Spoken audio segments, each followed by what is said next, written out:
Alright, so I've gotten a lot of new subscribers in the last week or so, thanks to shout outs from a lot of different people, and I really appreciate that. I hope that the people that have subscribed um, like what they see. I don't necessarily review a lot of DC and Marvel books. I do more independent titles, I guess, and so yeah, uh, I tend to do about 5 videos a week, I guess. I do my pull video, and then I do a new beginning and end, because I'll go through all my number ones that I read, and things that I've been reading that are going away. Then I'll do a first things I read, which is a video is the first things that I picked up that I'm reading. Um, and that can be kind of random. And then I'll usually do a last but not least, which is the remaining comics that were in that week. I tend to get about 15 to 20 comics a week, so sometimes I just don't even talk about some comics because I don't like to bash too much on comics. They wouldn't be on my pull list if I didn't like them, so you know. Um, but and then I'll do some kind of a top 10, like what my favorites were of the week, favorite cover, and such like that. But this is my first things I read. First thing I read was Cluster. I've been super looking forward to this since the first issue. I loved that first issue, and one of my favorite comics that I've read in a minute. I don't really know anything about these people that are on this creative team. Ed Brisson seems familiar to me, but I can't really place where I know him from. But this is an excellent story, created and written by him, and also the artist. The art on this is also really good. Basic gist of this story is that what is the catch line? You can either get a life sentence on Earth, or you can fight for your planet instead, and you get out in 15 years. But fighting for your planet is kind of like a Starship Troopers, where they just pit you against these aliens that are going to gore you. And then there's this whole timing device that dissolves your organs, and it's pretty freaking sweet. But I really like this issue too. It was a little more history on what's going on with the senator's daughter and everything, and why people need to defend them. A little bit more history on the planet and the warden and all this stuff. And yeah, I really thought this issue was just as good as the first. I can't wait for another issue of that. Next up, I read Effigy. I really, really love Tim Seeley's work, and this book,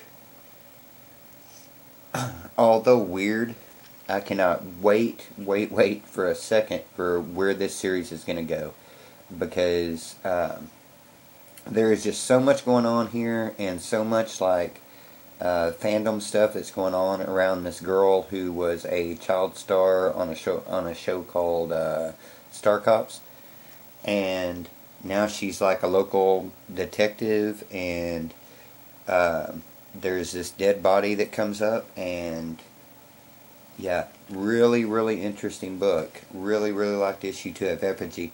Maybe I liked Effigy 2 better than I liked Effigy 1, because Effigy 1 was a little confusing, and I didn't really like the whole Star Cops thing that was in there. But, it is what it is. That was a very good issue. Next I read Gotham Academy. I'm loving this book. I tried to jump off of it, but the art sucked me back in. I like the Japanime style of this. I think it's got a really, really good story. The only thing I don't like about this was the last page of this book, which to this point had kind of been distanced from back books, and I like that. But all in all, it's just an awesome story, and the art on it is gorgeous. Then I read Return of the Living Deadpool. Loving this book. Not a huge Deadpool fan.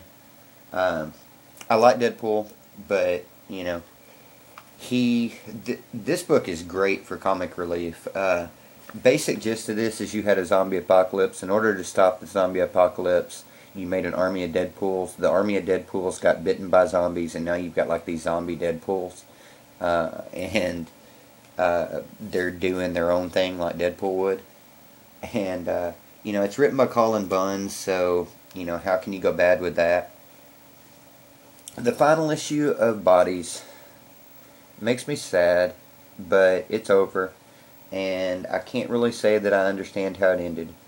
I mean, I read it, and the words were on a page, but I can't wait to sit down and reread this series to really totally understand everything that went on. I have a feeling that this is kind of going to be a book that, you know, it's kind of like watching a movie, and then you find out at the end there's a twist, and so, you know, you go back and you watch the movie again, and you're like watching Bruce Willis the whole time thinking, you know, hey, you know, he's a ghost or whatever.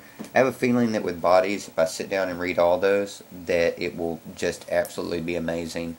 But I can't say that I was a huge fan of that last issue. And then I read the last issue of Supreme Blue Rose. This makes me so sad that it's gone away.